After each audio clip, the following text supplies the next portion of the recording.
Saudi আরব, কাতার, Kuwait ও বাহরাইনে ballistic ক্ষেপণাস্ত্র ও drone হামলা চালিয়েছে ইরান। হামলার সময় বিভিন্ন স্থানে সতর্ক সংকেত বাজানো হয়, যা পুরো অঞ্চলে আতঙ্ক সৃষ্টি করে। ইরানের সাউথ পার্স গ্যাস ক্ষেত্রে বুধবার ইসরায়েলের হামলার পর মধ্যপ্রাচ্যে এই হামলা চালালো তেহরান।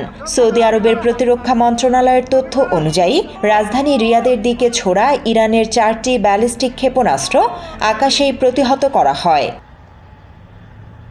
কাতারের স্বরাষ্ট্র মন্ত্রণালয় জানিয়েছে, বিশ্বের বৃহত্তম এলএনজি উৎপাদন কেন্দ্রগুলোর একটি রাস লাফান শিল্প এলাকায় আগুন লাগার ঘটনা ঘটে। ইরানের হামলার পরপরই এই আগুনের সূত্রপাত হয় বলে ধারণা করা হচ্ছে। পরে আগুন নিয়ন্ত্রণে আনা সম্ভব হয়েছে। মাত্র 30% টাকায় জমির মালিক হয়ে নতুন বাংলাদেশের গড়ে তোলার স্বপ্ন দেখা বাংলা বসতি। কুয়েতে গত 24 ঘণ্টায় প্রতিরক্ষা ব্যবস্থা দিয়ে 17টি ক্ষেপণাস্ত্র ভূপাতিত করার তথ্য জানানো হয়েছে। দেশটির কর্তৃপক্ষ বলেছে, সংঘাত শুরুর পর থেকে এ ধরনের মোট 421টি ঘটনা রেকর্ড করা হয়েছে। একই সময়ে 94 বার সতর্ক সংকেত বাজানো হয়েছে।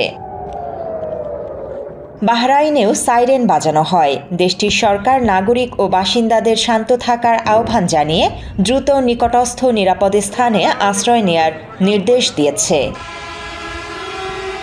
ইরানের এই হামলার তীব্র নিন্দা জানিয়েছে আরব ও ইসলামী দেশগুলোর পররাষ্ট্রমন্ত্রীরা।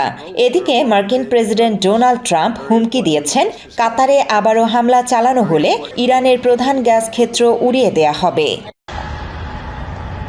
News desk, Bangla addition.